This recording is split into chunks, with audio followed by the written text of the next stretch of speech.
functions on the spacecraft are operating normally. It's just this scan platform, which contains our 2 television cameras and a couple of other instruments, that seems to be stuck in a particular position. And whether that's due to the some incident that happened when passing through the ring plane is not known yet at this time. I know the excitement is high out there, and I want to ask you, how much further has Voyager 2 advanced us than Voyager 1 did? Well, we've made a lot of progress, because a number of questions were raised by Voyager 1, particularly features seen in the rings, the spokes, the F ring, this little twisted ring outside the bright ring system, and at least one of the satellites, which was quite puzzling. We scheduled photographs to try to solve the mysteries that were raised by Voyager 1, and we're having considerable success. And you've got a mound of those photographs with you now. I understand that you could go through and explain to us, if you can, what they mean. Yeah, we can look through some of the pictures that have been received so far. In fact, well, why don't we just start right through? Sure. The first one, what are we looking at here? Yeah, this is a view of the mid-latitudes in Saturn, and it shows us some of the storms, some of the systems that are in the Saturn atmosphere. There's some similarity between the weather that we're seeing on Saturn right now and some of the weather that we see in the Earth's own atmosphere. So actually, by studying Saturn, and we learn more about the Earth's own atmosphere, its own weather patterns.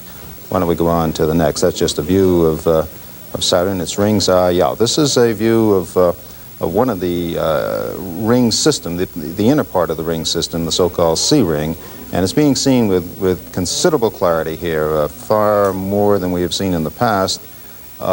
This is giving us some idea of the composition of the particles, these icy particles that make up the rings. These rings seem to be very circular, don't they, as compared yes, to Yes, they're very circular with a couple of exceptions. There are about 3 or 4 rings which are eccentric, and we're still attempting to understand how that happens. Yeah.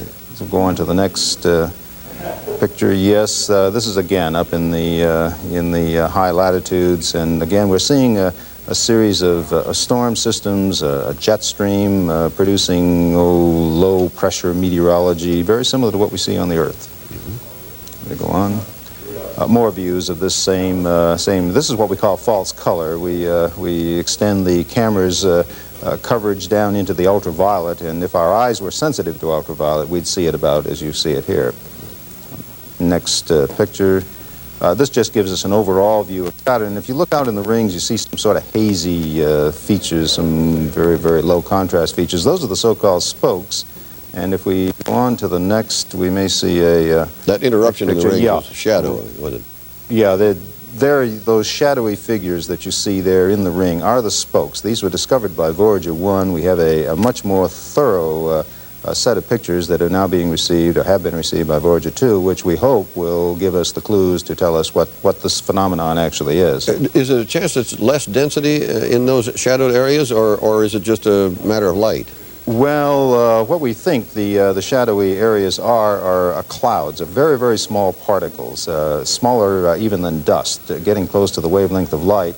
And the mechanism that makes them visible is not quite understood. We think perhaps they're being electrostatically levitated above the ring through some interaction with the planet's magnetic field.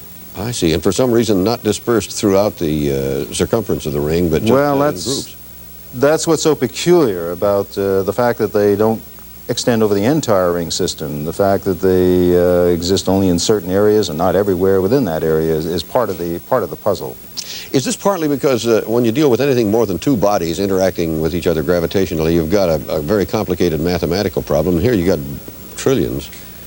Does that complicate the figuring out what Saturn's rings behave like? Yeah, it certainly greatly complicates the problem. We've got countless numbers of small bodies, actually each acting like a little moon in orbit around Saturn. And then in the case of the spokes, we're dealing with very, very fine dust-like material, and that lends itself to being affected by other non-gravitational forces, such as the electrostatic effects, the interaction with the magnetic field. All greatly complicates this problem. Right. Now, Voyager 2 is on its way to a much more distant planet, Uranus. On its way to Uranus, yes. Now, tell me how long, what are the chances that the hardware will survive that long a trip and that far away? Well, it's difficult to estimate. I think some of the estimates by the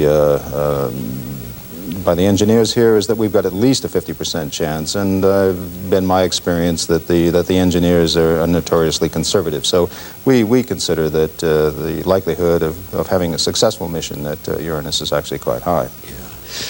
We saw a fleeting view there of one of the moons that really is unusual, irregularly shaped. Was that Hyperion that we saw? That's Hyperion, yes. Very, very strange satellite. Yeah, what's with it? Well, in fact, I have a little model here that that looks something like Hyperion. As you see, it looks like an irregular. Well, it looks more like a hamburger patty, I suppose. It's sort of flattened out. And the interesting thing is, instead of sailing around Saturn in a horizontal position, it seems to be tipped, sort of cocked at an angle. And that suggests that it may, in some time in the recent past, and when I say recent past, I mean perhaps within the past few 100 million years, it may have been hit by another body and tipped up into that rather peculiar orientation. Dr. Smith, thank you very much for these pictures. We'll be seeing a lot more of them, I know, as you and the analysis of these photographs from Saturn by Voyager 2. Our thanks to you. Our time is up at the moment. In our next half hour, we're going to be talking with Senator Harrison Williams. The Senate Ethics Committee has recommended that he be expelled from the Senate because of his conduct in the